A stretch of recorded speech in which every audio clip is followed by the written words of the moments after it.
mulheres, bendito é o fruto do vosso ventre, Jesus. Santa Maria, Mãe de Deus, rogai por nós, pecadores, agora e na hora de nossa morte. Auxílio dos cristãos, Rogai por nós. São Tomás de Aquino, Rogai por nós. do Pai, do Filho e do Espírito Santo. Como vocês estão vendo aí, embaixo está escrito ST3, que é 41A1. ST é a abreviação de Suma Teológica 3, quer dizer que esse assunto está na parte 3 da Suma Teológica. Tudo que tem relação com o nosso Senhor Jesus Cristo está na parte 3. Na parte 1, São Tomás estuda Deus, primeiro Deus em si mesmo, depois Deus na criação.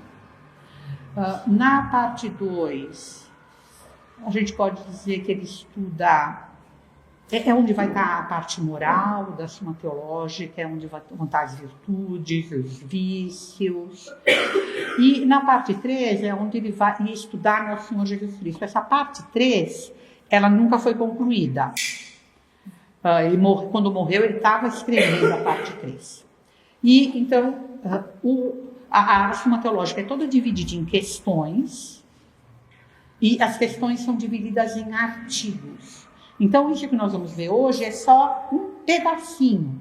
A questão 41, e na questão 41 nós vamos estudar o artigo 1, que é sobre a tentação do nosso Senhor Jesus Cristo.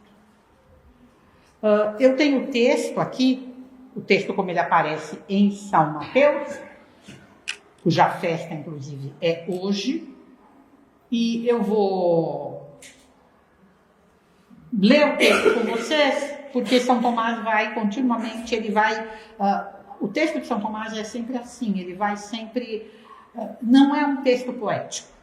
Ainda essa semana eu estava falando, o padre estava nessa conversa com um especialista em São Tomás, e nós mencionamos São Boaventura, e ele estava comentando, São Boaventura é extremamente poético, o texto é muito bonito. São Tomás de Aquino não. O texto de São Tomás de Aquino não é bonito. O texto de São Tomás de Aquino, ele é uma espécie de teorema, ele é extremamente lógico. Uma pessoa que gosta da beleza de um teorema, ela verá beleza no texto de São Tomás, mas não há beleza poética. O texto não é um texto que a gente diria, nossa, mas que texto bem escrito. Porque há pessoas, há autores, que escrevendo sobre qualquer coisa, o texto é bonito. Essa de Queiroz, por exemplo, é assim. Eu me lembro de um começo, lembra no começo de um romance dele chamado A Ilustre Casa de Ramírez? A história começa numa biblioteca de um solar de campo em Portugal. E a descrição da biblioteca é linda. A livraria clara e alta, esfaiolada de azul, abria largamente para o pomar por duas janelas, uma mais rasgada de varanda e a outra mais solene, com poiais de pedra. Então, é tão bonita a descrição que só ela é bonita em si. O texto é belo. Há uma professora de literatura portuguesa que morreu recentemente, Cleonice, nós a chamávamos Cleonice, mas evidentemente, né, por Cleonice ninguém é conhecido, tem o sobrenome dela. Era uma senhora que falava extremamente bem. Foi a especialista brasileira que foi convidada para trabalhar nos escritos do Fernando Pessoa. Era uma grande especialista. Uma pessoa de muita cultura e muito elegante, uma senhora de antigamente, extremamente elegante. Ela falava tão bem que eu costumava dizer para os meus colegas, normalmente eu a encontrava em congressos de literatura portuguesa, em que, digamos, a grande maioria de nós estávamos lá, éramos todos professores de literatura portuguesa. E eu costumava dizer, se a Cleonice Bernardidelli me explicar como é que a empregada dela pendura a roupa na sala, na varanda, vai ser interessantíssimo, porque tudo que ela dizia era lindo. São Boaventura é muito bonito o texto dele, é bastante rigorosamente teológico, não se pode dizer absolutamente que não seja, São Tomás não. São Tomás, o texto não tem beleza. A beleza é só a beleza da lógica. Mas então o texto que ele está analisando é muito importante, porque ele vai basear tudo aquilo que ele vai dizer no texto. E por isso que eu vou, então, ler o texto para vocês. Então, para vocês se localizarem, é logo depois do batismo. O texto de São Mateus, como vocês sabem, ele foi escrito na Judéia. O primeiro apostolado de São Mateus foi entre os próprios hebreus, e ele escreveu em língua semita. Ele era um homem muito culto. De todos os apóstolos, eu acho que a gente pode dizer que o que tinha a classe social mais elevada era São Mateus. A maioria deles eram pescadores. Eu acho que aqueles que eram primos de Nosso Senhor na Galileia não eram. Hoje eu fiquei sabendo que também São Mateus talvez seja primo de Nosso Senhor, parece que é primo de Nosso Senhor, porque vários lugares o apresentam como irmão de Tiago menor. Na lista que aparece dos irmãos do Senhor, não aparece São Mateus. Pode ser que os outros tenham permanecido na Galileia, e por isso, quando as pessoas perguntam, não são seus irmãos, José, Simão, Tiago e Judas, e não falam em Levi e Mateus são a mesma pessoa, porque vai ver que o Levi já tinha ido para Jerusalém há muito tempo, vai ver que o Levi já tinha virado publicano e a família não gostava muito de lembrar dele. Pode ser. Mas há muitos textos, quando São Lucas se refere a ele, diz Mateus, filho de Alfeu. E Alfeu é, sem dúvida, o nome desses primos de Nosso Senhor. Santiago Menor é normalmente chamado Tiago de Alfeu. Então, eu fiquei surpresa de saber que talvez São Mateus também seja. Mas o fato é que naquele momento que começa a pregação, e parece até...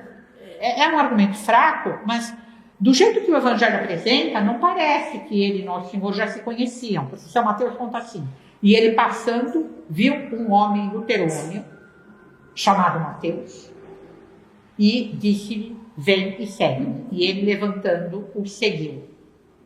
E, estando na casa, entre parênteses, na casa de Mateus, havia uma porção de publicanos e pecadores que eram os amigos do Mateus.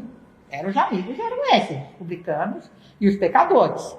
Então, que vê também que, quando se fala dos parentes dele, parece que eles estavam todos lá na Galileia. Esse aqui não estava. Esse levava um outro tipo de vida. E para ser publicano, ele era, portanto, funcionário romano.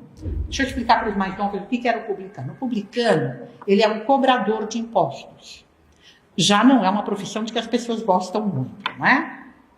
Quando eu era pequena, papai tinha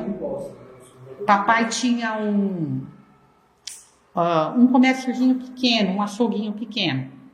E vinham os fiscais, aqueles que verificavam os impostos. E teve um tempo que era perto de 64, antes dos militares tomarem o poder, havia governos de esquerda que eram extremamente populistas. Então, houve uma ocasião em que tabelaram a carne. A carne só podia ser vendida por aquele preço. A carne era comprada pelos açougueiros mais alto do que estava o preço na tabela. Ninguém conseguia vender pelo preço. E aí o que faziam os cobradores de impostos, os publicanos? Eles vinham fiscalizar os açougues. Para quê? Ou, se estava a televisão junto, para prender o açougueiro. Mas, mais frequentemente, para pegar a gorjeta por não denunciar e não prender o açougueiro. Então, muitas pessoas eram drenadas, porque eles vinham todo dia pegar dinheiro. Infelizmente, no meu bairro, um açougueiro matou um fiscal. Quando ele veio naquele dia, ele falou: você veio outra vez? Vou te dar a gorjeta. E deu um tiro nele, matou o fiscal. Quer dizer, acabou com a vida dele, acabou com a vida do outro. Mas um dia eu estava andando com a minha irmãzinha pequenininha, 4 anos mais nova que eu devia ter 7. ela era pequititica, ela estava de mão comigo, e aí de repente ela olhou para mim e falou assim, Ivone, vamos correr, tem um homem atrás da gente, eu acho que ele é fiscal. Para ela, fiscal e ladrão, ela não fazia diferença nas palavras. Ela queria dizer, eu acho que ele é um ladrão, mas o que ela soube dizer, eu acho que ele é um fiscal. No tempo de Nosso Senhor era exatamente assim. E os fiscais daquele tempo, não só eles eram tidos como gente que ficava com o dinheiro, que cobrava mais para ficar com o dinheiro, coisa de que nós no Brasil nunca ouvimos falar e achamos muito esquisita, mas eles eram acusados disso, mas além do mais, eles cobravam para o Império Romano. Eles estavam tirando o dinheiro dos judeus para dar para os pagãos, para dar para aqueles que cultuavam os ídolos, para dar para aqueles que oprimiam o povo eleito. Então, ser um publicano era o fim da linha do ponto de vista dos judeus. Mas os romanos eram extremamente exigentes com o cargo. Eles só davam o cargo para pessoas que tivessem cultura. Então, São Mateus não só falava o aramaico, que todo judeu falava, e o grego, que falava todo mundo, mas ele também falava hebraico. Além disso, há uma habilidade que era exigida desse tipo de funcionário romano, que era uma espécie de taquigrafia, porque era necessário fazer processos dos pagamentos dos impostos. E claro, não havia gravadores, então era necessário escrever, mas escrever na velocidade da fala, na velocidade em que se falava. Então, São Mateus tinha que também ser uma pessoa que tinha essa habilidade. Há até um autor, Remontant é o sobrenome dele, infelizmente agora me escapa o primeiro nome dele. Mas se vocês procurarem especialistas em Sagrada Escritura modernos, especialmente em São Mateus, vocês vão achar. Ele até diz que é por isso que o Evangelho de São Tomás é tão preciso. Ele é um grande analista de textos. E ele diz que o Evangelho de São Mateus é tão preciso porque São Mateus anotava também o que Nosso Senhor falava. Então, ele diz ter, pela análise que ele faz dos textos, parece que isso é possível.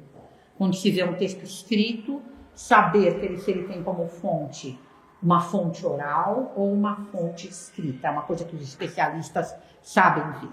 E ele diz que se vê que o texto de São Mateus é cheio de fontes escritas, que seriam o fato dele ter tomado notas enquanto Nosso Senhor falava.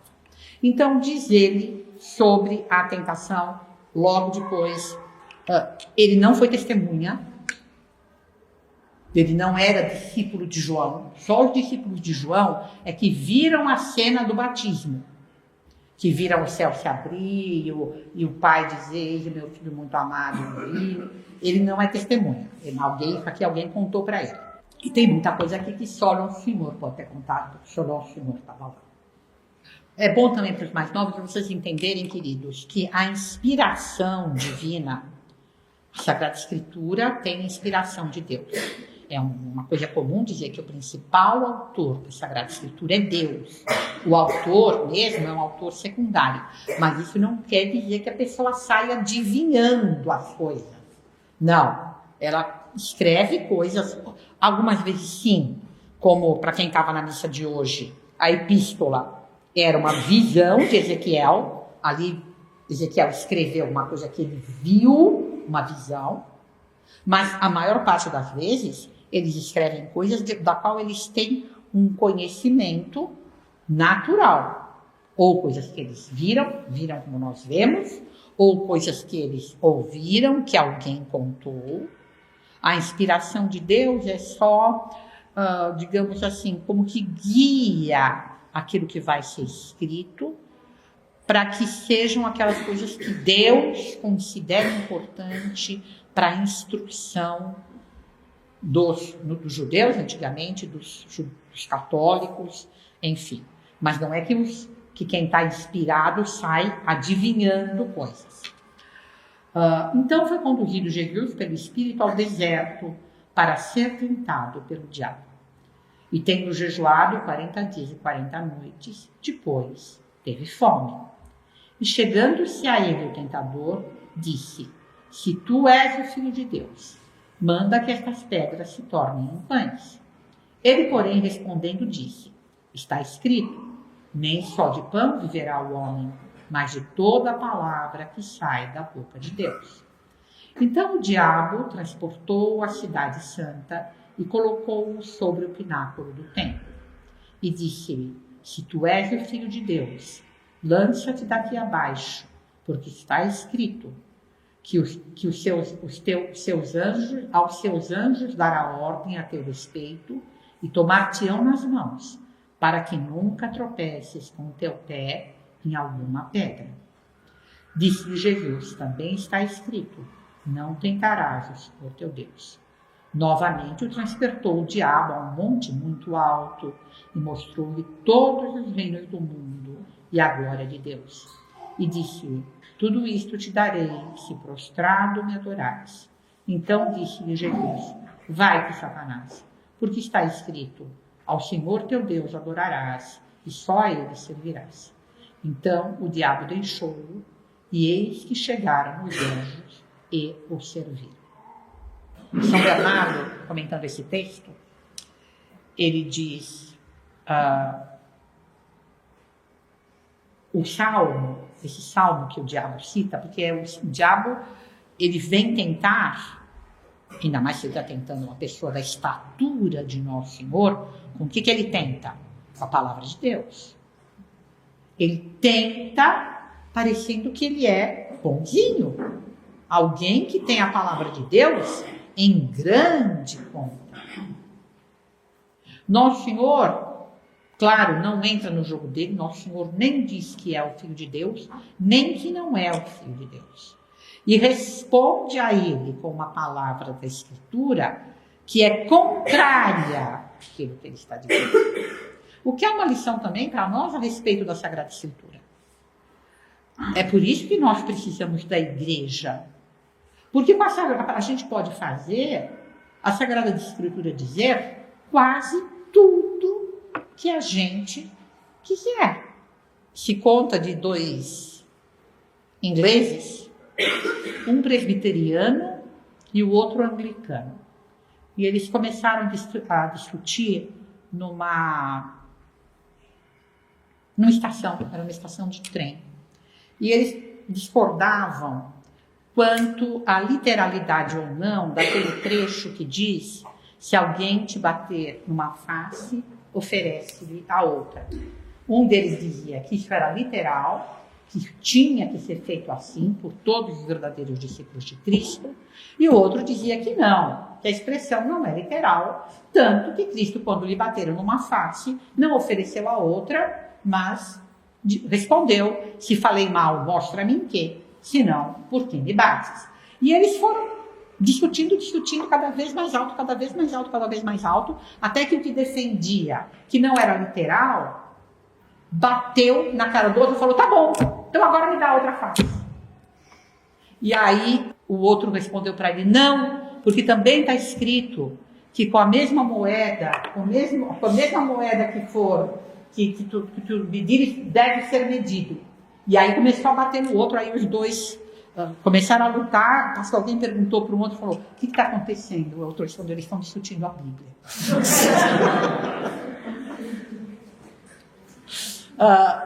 É por isso que a gente precisa, é porque com a Bíblia, como a gente vê o diabo fazendo, pode-se dizer quase qualquer coisa, que a gente precisa de ter uma autoridade infalível que diga o que o texto quer dizer naquele ponto. É por isso que a gente precisa, por isso que Nosso Senhor não disse para os apóstolos: ide e imprimir Bíblias. Não, a leitura da Bíblia não é necessária para a salvação. É necessário conhecer a doutrina de Nosso Senhor Jesus Cristo. E por isso Nosso Senhor disse para os apóstolos: ide e ensinai. E houve um momento, no comecinho, em que não havia nenhum evangelho escrito. É claro que quando São Paulo fez o Império Romano Católico, ou São Mateus foi pregar na Etiópia, não é que eles tinham Bíblias para levar, não tinham. Mas nem por isso eles deixavam de pregar a doutrina católica. Bom, vamos ver então o que é que São Tomás tem a nos dizer a respeito desse texto que nós acabamos de ver. Primeiro ele vai nos explicar por que Nosso Senhor quis ser tentado. Olha que bonito esse capitel românico aí, com um diabo tentando Nosso Senhor, oferecendo um pedaço de pão para ele, né? Então, a primeira razão pela qual Nosso Senhor quis ser tentado, segundo São Tomás, é para nos fornecer socorro contra a tentação. Porque o diabo tenta todo mundo, mais ou menos sutilmente, mas o diabo não dá sossego para ninguém. São Pedro procura nos advertir disso, dizendo na epístola dele, uma das epístolas dele: sede sóbrios e vigiais, porque como um leão rugindo, o diabo gira continuamente, buscando a quem devorar.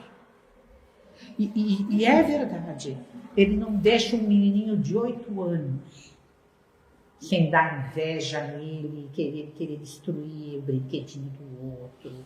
Ele não deixa ninguém. Para ele, toda a alma é importante. O diabo está sempre tentando, sempre tentando, sempre tentando. E às vezes são coisas muito sutis, muito que parecem muito pequenas.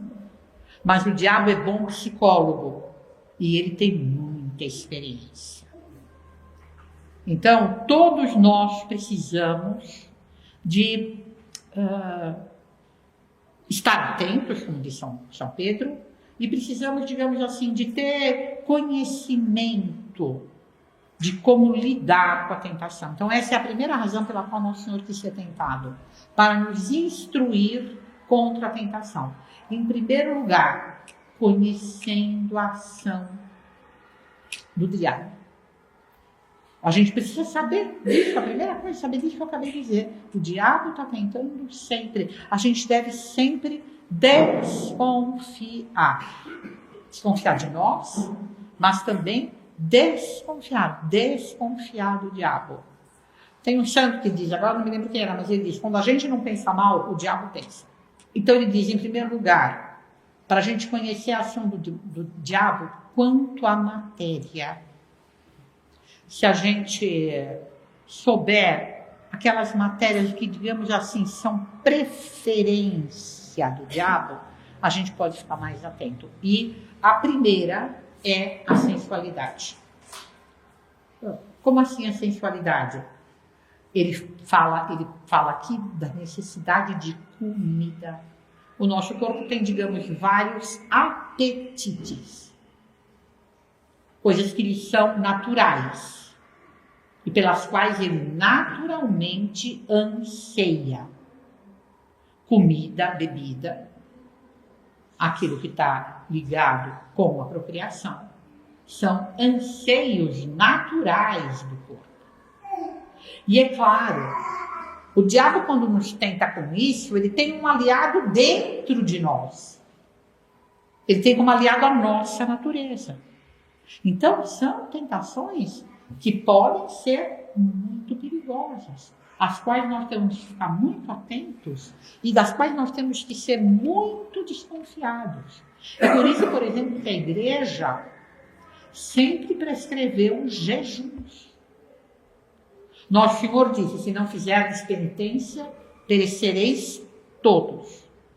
Mas assim, ainda hoje nós estávamos conversando, a irmã Joana usa um método para ensinar latim em casa, que é uma espécie de ritmo livre. A irmã está naquela lição, então ela faz a pessoa ler, esse livro que nós usamos de Família Romana é dividido em partes, a pessoa lê uma parte, traduz para ela, a partir daí a pessoa começa a fazer os exercícios daquela parte, na velocidade que ela quer, depois ela vai ler a outra parte, traduzir a outra parte, e quando a pessoa fez isso com 2 lições, a irmã dá uma prova. E aí eu estava falando para ela que eu acho um método extremamente eficiente. Ela aprendeu na escola de japonês dela, funcionava assim. E na verdade, se a gente vê, né, irmã, é o método da escola da Laura Ingalls. Era o método da escola dos meus pais. A escola que meus pais estudaram, tinha, e essa as da Laura Ingalls também, era uma fileira por ano de crianças. Uma professora só para todo mundo. Ela passava o que tinha que ser estudado. Quando a criança sabia, vinha lá, ela tomava, continuava, e aí ela ia tocando todo mundo. Os do primeiro, do segundo, do terceiro e do quarto. E todo mundo aprendia. Todo mundo aprendia. Meu pai sabia até morrer a lista inteira de todos os rios de Portugal. Os acidentes todos da costa. Aprendi. Mas a gente estava comentando, dá para usar em casa? Dá para usar na escola? Não dá. Por quê? Porque os alunos não têm responsabilidade para isso. Quanto tempo eles iam ficar fazendo exercício até dizer que eles tinham que ter prova? O ano inteiro. A mesma coisa a igreja faz com a gente. Todo filho é irresponsável. Toda criança é responsável. Nosso Senhor só disse, se não fizermos penitência, todos vós perecereis. A igreja dava, hoje dá menos, mas dava uma porção de jejuns obrigatórios. Hoje, por exemplo, seria dia de jejum, não era pago pela antiga disciplina. Né? As têmporas eram sempre tempo de jejum. Por isso que a comida oriental chama tempurá, porque é uma comida de legumes na qual não vai carne. E aí ficou o nome lá. Era a comida das têmporas e tempurá. É por isso que a igreja nos fazia fazer jejum. Porque a sensualidade, o nosso corpo tem que estar bem domado, bem acostumado a não ter o que pede. Porque se a gente vai dando sempre o que ele pede, em matéria de repouso, em matéria de comida, que são matérias em que é mais difícil chegar ao pecado mortal. Mas se a gente vai dando sempre o que ele pede, ele facilmente vai pedir em matérias em que facilmente se chega ao pecado mortal. Então, por isso que nosso Senhor quis ser tentado, e claro, ele quis que a gente visse, e quis, não é só que ele quis ser tentado, ele quis ser tentado e ele quis contar para os apóstolos como foi a tentação, para que nós saibamos como costuma ser o ataque do diabo, para que nós estejamos atentos que a primeira coisa que ele costuma usar é onde ele tem um aliado, é onde ele tem o nosso corpo como aliado, e aí ele vai tentar por aí. Ele também procura nos tentar com o que São Tomás chama de imprudência. O que é a imprudência? É o mau uso dos bens. Ser prudente, a virtude da prudência, é a virtude de saber usar bem os meios para atingir o fim. A imprudência é usar os meios de modo contrário ao nosso fim. E a maneira que nós mais facilmente usamos as coisas de maneira contrária ao nosso fim é usá-las para nos glorificarmos. Para que fim foi criado o homem? O homem foi criado, diz o Catecismo, para conhecer, amar e servir a Deus neste mundo e gozá-lo eternamente no outro.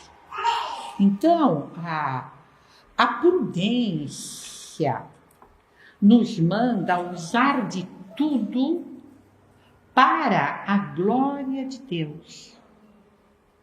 Porque é assim que nós atingiremos o nosso fim.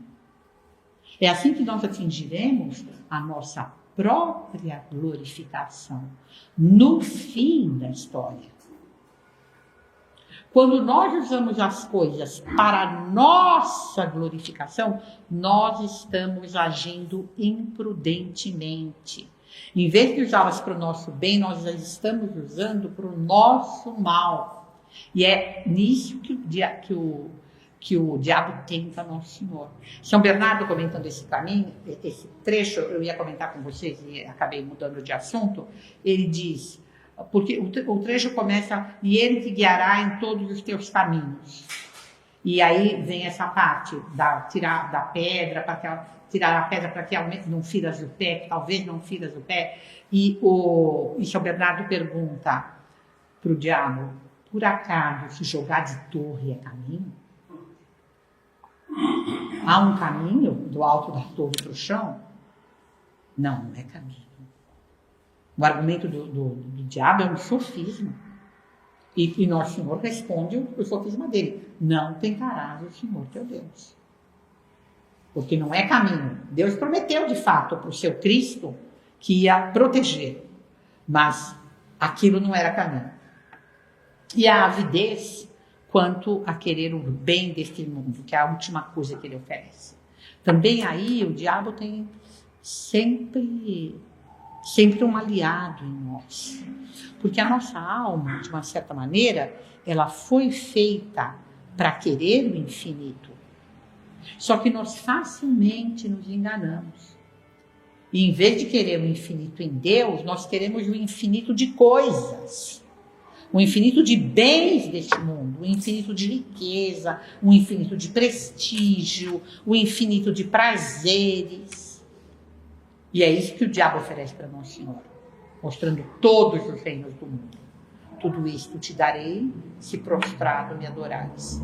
Também, além de nós conhecermos a ação do diabo quanto à matéria, diz São Tomás, Nosso Senhor quer que nós conheçamos o diabo quanto como é a tentação dele, quanto ao modo. O diabo sempre começa nos tentando com o legítimo. Ele nos pede primeiro para fazer uma coisa que não é pecado. Se Nosso Senhor tivesse feito pão e comido, comer não é pecado. Afinal de contas, ele também estava jejuando há 40 dias. A gente sempre deve desconfiar quando a gente está acostumado a fazer um bem. Eu me lembro de uma amiga uma vez que ela me falou. Ela sempre rezava o rosário. E ela me falou, eu não vou mais rezar o rosário. Não foi isso que Nossa Senhora pediu. Em fato, ela pediu o terço. Para que precisa rezar o rosário? Eu não vou mais rezar o rosário. Era uma tentação. É verdade. Uma pessoa que não estivesse rezando nada e falasse, vou rezar o terço todo dia, ótimo. Mas ela rezava o rosário há muitos anos. É uma coisa para a gente desconfiar. Por que essa decisão súbita de não precisar mais rezar o rosário? E de fato, infelizmente, é uma pessoa que depois acabou se afastando muito da prática religiosa. Muito, bastante mesmo. Mas era pecado ela parar de rezar o rosário? Claro que não. E o diabo sempre faz assim. Quando ele quer nos tentar, ele começa nos tentando com o legítimo. Aquelas coisas que a gente pode perguntar, o que tem? É pecado fazer tal coisa? Não, não é pecado. Ele não começa pedindo uma coisa que é pecado.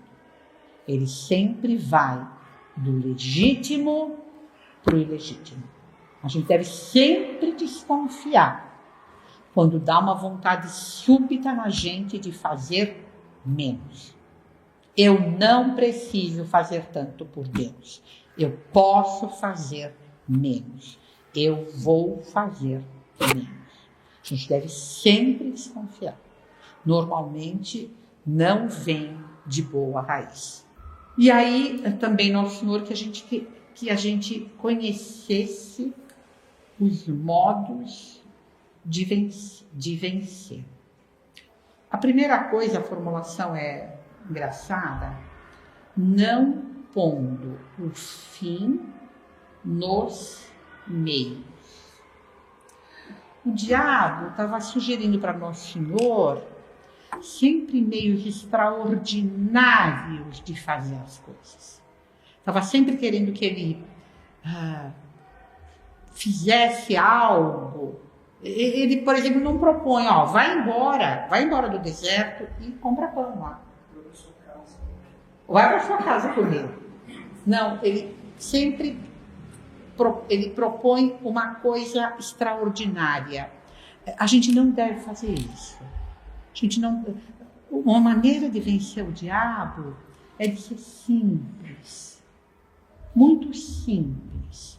Procurar fazer muito simplesmente as nossas obrigações, do melhor jeito que a gente puder. E procurar, de fato, as nossas obrigações. São Francisco de Sales diz, por exemplo, que é uma tentação um bispo que quiser viver retirado em oração. Porque a santidade dele não está nesse meio. A oração é meio de santidade.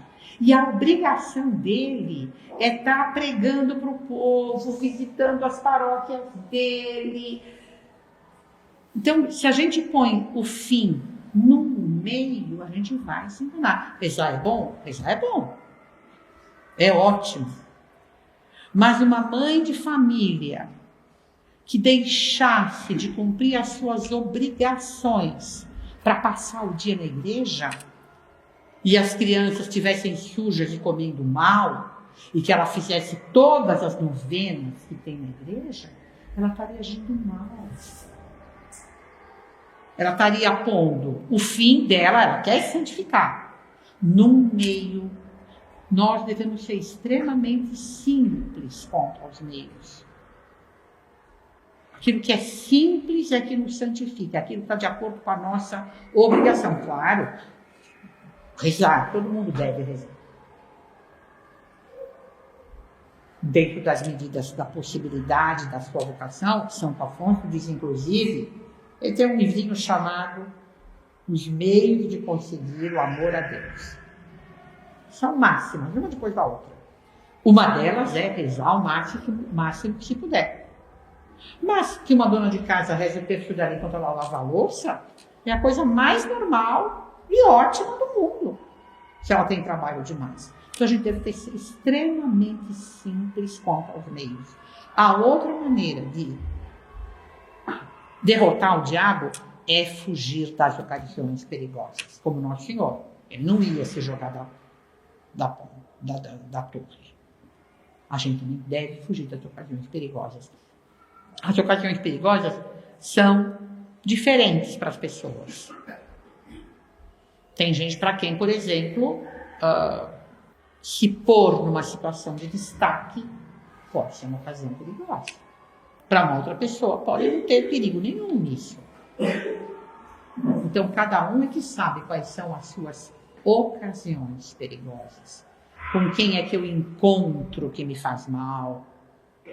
Que tipo de conversa vai haver que aquilo é que me faz mal? Mas quando a gente sabe que uma ocasião é perigosa, a gente deve ser bem covarde. Não se pôr nela. Porque nessa questão de ocasião perigosa são os covardes que vencem. Você fala, não, eu vou lá e eu vou conseguir. Nós somos muito fraquinhos. Então a gente precisa desconfiar bem das ocasiões perigosas, de qualquer tipo que ela seja.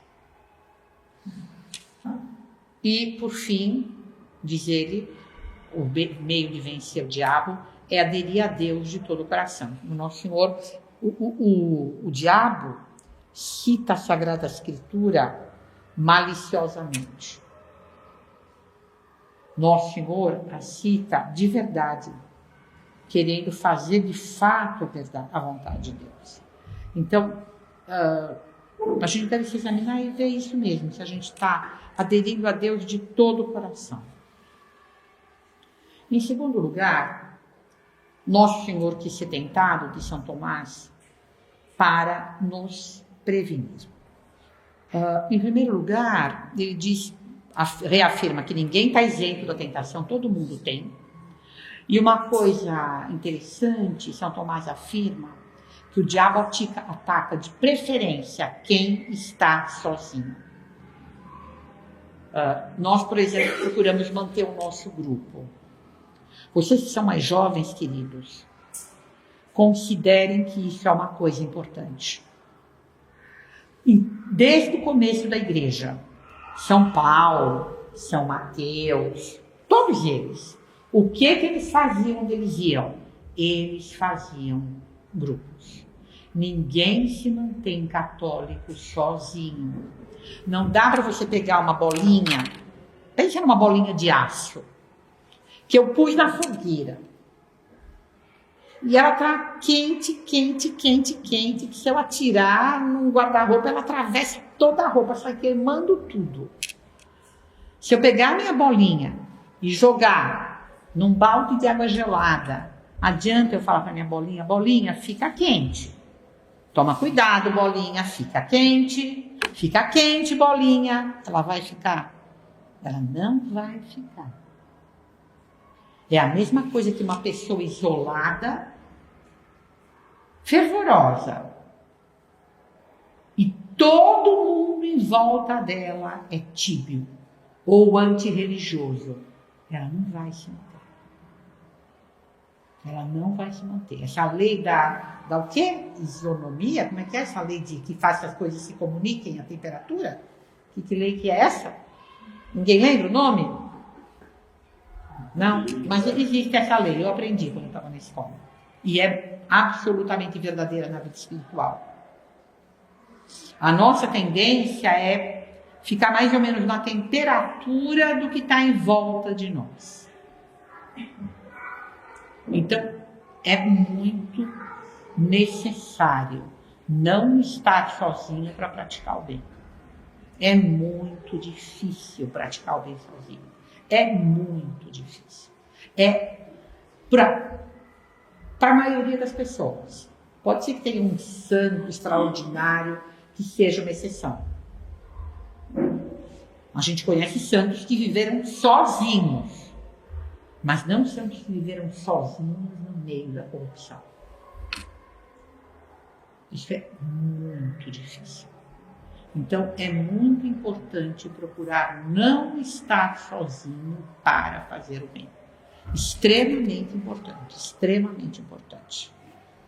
Por isso que Nosso Senhor montou um grupo, e os desse grupo que saíram espalhando a igreja pelo mundo, o que eles faziam em todo lugar que eles iam? Montavam grupos. E depois, para nos prevenir de uma segunda coisa, que o diabo tenta mais aqueles com quem espera ganhar mais. Então, tenta mais o pai da família do que os filhos. Tenta mais o professor do que os alunos. Tenta mais o padre do que os leigos. Onde ele espera ganhar mais, ele tenta mais. Tem um rapaz muito capaz, que se ele se mantiver católico, ele vai arrastar muita gente. Esse vai ter muita tentação. O diabo é muito esperto e ele tem muita experiência. Ele sabe quem pode atrapalhar a vida dele. E com essas pessoas ele vai tentar de tudo, como era com o Nosso Senhor. Ele logo viu, esse aqui ou é o Filho de Deus ou é alguém que está muito próximo, esse aqui vai me atrapalhar muito. E é por isso até que ele no fim abre o jogo com o Nosso Senhor. O diabo só abre o jogo quando ele tem muito a ganhar. Então, todo pai de família, todo mundo que tem respeito, toda mãe de família, todo professor, todo mundo que tem responsabilidade com os outros, vai ser mais tentado. Porque o diabo tenta mais, onde ele pode ganhar mais. São Tomás, ele nos dá uma série de conselhos da Sagrada Escritura quanto a isso. Primeiro infelizmente eu não notei as referências. Ele fala, é uma coisa que está nesse mesmo salmo que fala, que o diabo cita para Nosso Senhor, de ferir a pedra, também lá fala do diabo do meio-dia. Como é que se entende o diabo do meio-dia? Aquele diabo que tenta quando a pessoa está no máximo da luz. Parece que está tudo super bem na vida dela. É uma pessoa assim que está super fervorosa.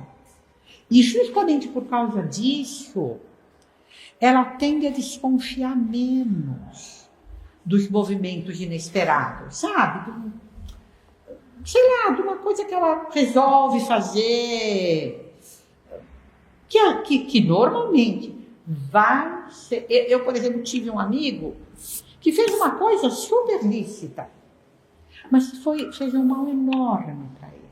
Esse amigo também acabou se afastando muito da religião.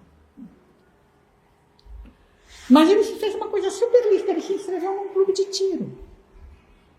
Mas depois lá ele conheceu pessoas muito interessantes, eram pessoas bastante ricas, eram pessoas que não tinham religião nenhuma, mas que eram pessoas muito simpáticas e que convidavam muito para ir nas casas delas, e que eram casas ricas, com uma vida social muito intensa, e que tinha tantas festas na beira da piscina, e tantas pessoas interessantes, e até contatos profissionais muito bons. E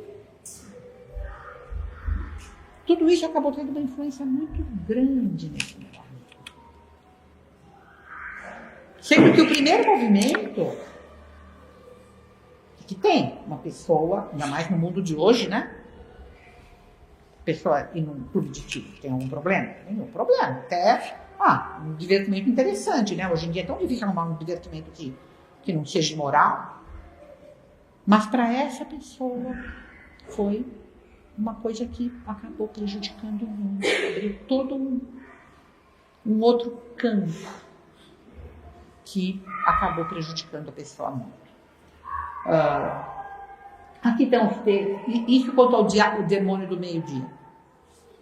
Há um tipo de tentação especial que vem quando a pessoa está muito bem na vida espiritual dela. Está tudo muito bem, ela está comungando sempre, ela está rezando o rosário dela, ela está fazendo tudo certo. Tem um tipo de tentação especial para esse momento. É isso que se chama o demônio do meio-dia. Tentação de Eva foi uma tentação do meio-dia. Na tentação de Eva, sim. O padre está dizendo que a tentação de Eva foi uma tentação do meio-dia. Ela era imaculada, ela estava no paraíso das delícias.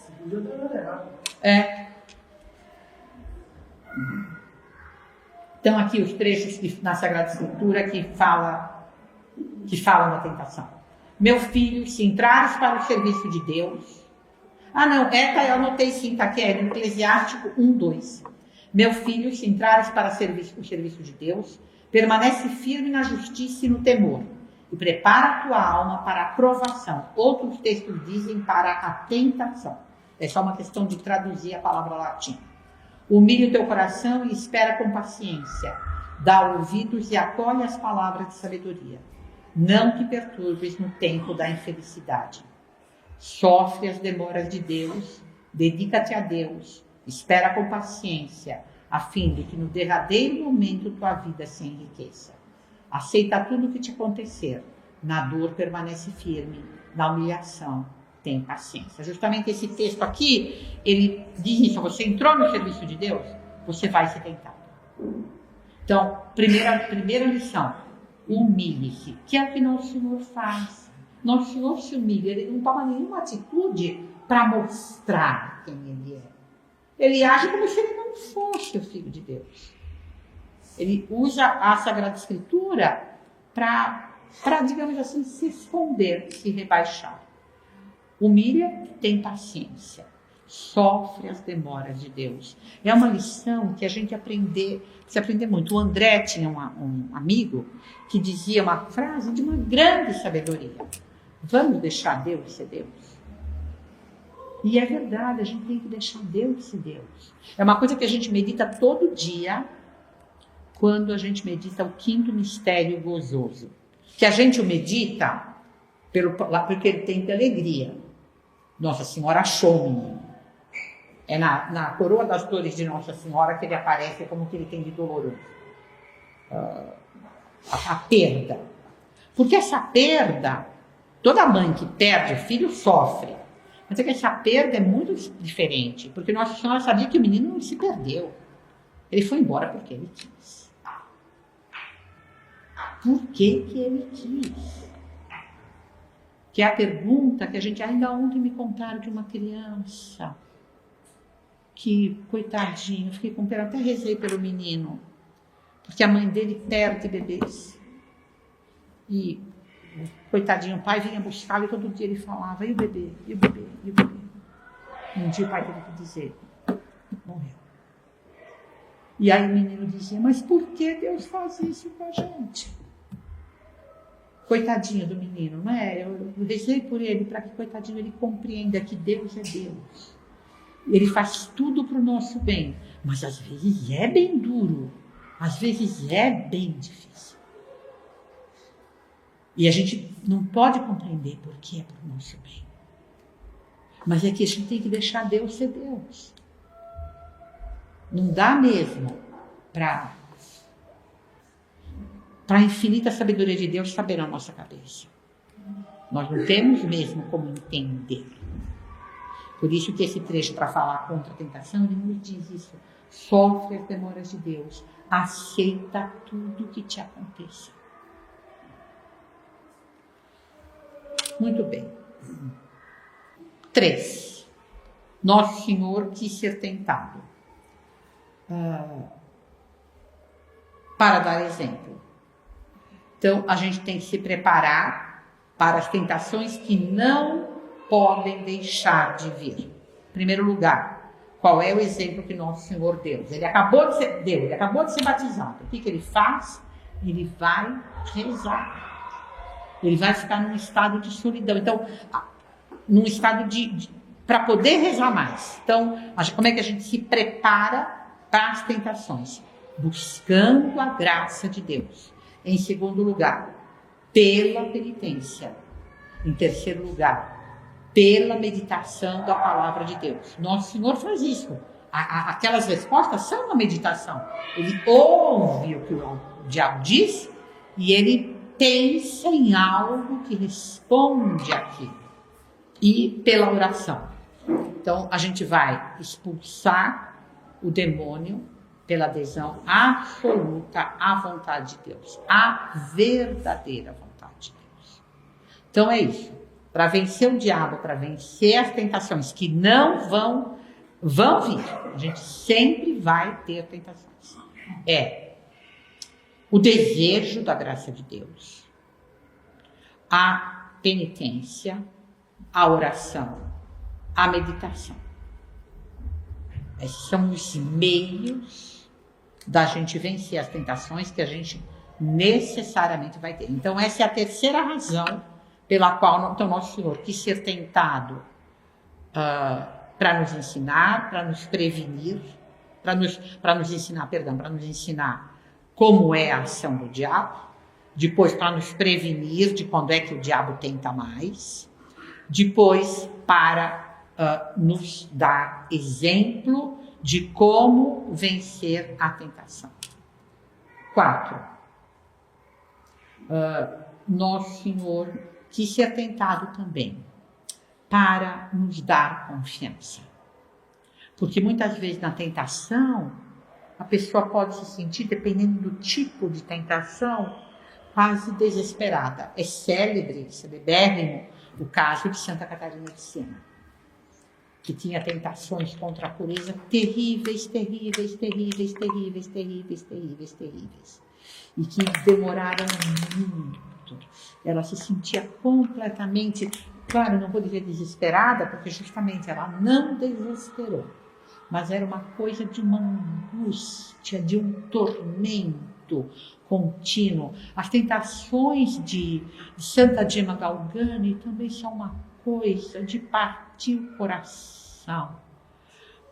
Eu me lembro de uma que o diabo se apresentava a ela como um rapaz extremamente bonito, extremamente simpático, e ficava falando assim: vem comigo, faz o que eu estou te falando, eu só vou te dar alegria, eu só vou te dar prazer. Olha, eu não sou que nem esse outro, olha esse outro, o que ele faz com você, olha como você sofre, olha como você fica sangrando, cheia de chagas. Se pensa que ele gosta de você, ele não tem coração, ele é um sádico, ele só quer ver você sofrendo. E isso assim, continuamente. é uma coisa assim terrível. As tentações dela são uma coisa terrível. Graças a Deus, normalmente nós que somos gente simplesinha, não tem esse tipo de coisa que enfrentar. Mas mesmo assim, as nossas tentações podem nos assustar, podem nos fazer temer, podem nos dar uma tentação de desespero. E como nosso Senhor não quer que isso aconteça para ninguém, para inspirar confiança em Santa Gemma Galgani, em Santa Catarina de Siena e em nós também, ele quis ser tentado, em primeiro lugar, para que a gente tenha confiança, porque ser tentado até nosso Senhor foi. Então a gente não deve se espantar de ser tentado, nem se considerar condenado porque a gente está sendo tentado. Porque nosso Senhor quis ser tentado também. Então é normal ser tentado. A tentação não é um sinal de condenação, a tentação não é um problema, a tentação, enfim, é uma coisa dura, mas é uma coisa que vai acontecer e que a gente não deve ter medo dela. A segunda razão pela qual nosso Senhor nos dá confiança, quis ser tentado para nos dar confiança, é que ele venceu a tentação. Então, nós ficando junto com ele, nós chamando por ele, chamando por Nossa Senhora, chamando pelos santos, rezando, nós também vamos vencer. São Tomás diz, nós podemos vencer sempre, desde que queiramos combater. Nós podemos vencer sempre, a gente não deve ter medo. A gente pode vencer sempre. E quando for uma coisa que é uma dúvida, puxa, me dá uma vontade louca de morar na Inglaterra. Vou morar na Inglaterra. Mãe, vou morar na Inglaterra. A gente não sabe se é uma tentação ou não. Então a gente tem que dizer para Deus, meu Deus, eu quero fazer o que vós quiserdes. Se essa ideia de morar na Inglaterra é para minha santificação, então me ajuda. Se não é, me tira isso da cabeça. Se não é, não deixa dar certo. Quando a gente tem uma dessas... Porque às vezes a gente é isso, a gente tem uma ideia que a gente não sabe se é uma tentação ou uma ocasião de progresso. Acontece. Então, a gente deve sempre desconfiar e pedir para Deus que nos ajude. Porque de tudo o diabo pode fazer tentação, mas também de tudo Deus pode estar querendo dar uma graça. Então, a gente só precisa se pôr nesse estado, ter confiança em Deus, mas de verdade, querer fazer o que Deus quer. Então, nosso Senhor venceu. A gente pode vencer sempre. E por fim, como termina essa tentação? Termina que o diabo se afastou e nosso Senhor foi consolado pelos anjos. Frequentemente, nosso Senhor permite a tentação. Uma vez a gente estava com uma aluna, eu estou falando, a gente, o Lando e eu. Nós estávamos com uma aluna que estava com tentações terríveis. Era uma coisa assim, uma espécie de... O diabo muito visivelmente se aproximava. E o Lando comentou comigo, ele falou, eu acho que Deus quer dar grandes graças para essa pessoa. Em geral, esse tipo de coisa acontece quando Deus quer dar grandes graças para a pessoa. E de fato foi mesmo. Foi uma pessoa que teve um grande progresso. Que graças a Deus até hoje é uma pessoa extremamente boa. Então a gente deve pensar isso. Se Deus permite a tentação, é porque Ele quer me dar graça, é porque Ele quer... Porque muitas vezes a tentação nos faz desapegar de muita coisa. A gente... Com a tentação, a gente, às vezes, analisa melhor a vida. E, principalmente, depois que ela passa, Deus nos dá bens maiores. Então é isso. Vamos rezar então, Padre? Pai, do Filho e do Espírito Santo, amém. Maria, cheia de graça, o Senhor é convosco, bendita sois vós entre as mulheres. Bendito é o fruto do vosso ventre, Jesus. Santa Maria, Mãe de Deus, rogai por nós, pecadores, agora e na hora de nossa morte. Nossa Senhora do Carmo, rogai por nós. São Tomás, rogai por nós. do Pai, do Filho e do Espírito Santo, amém.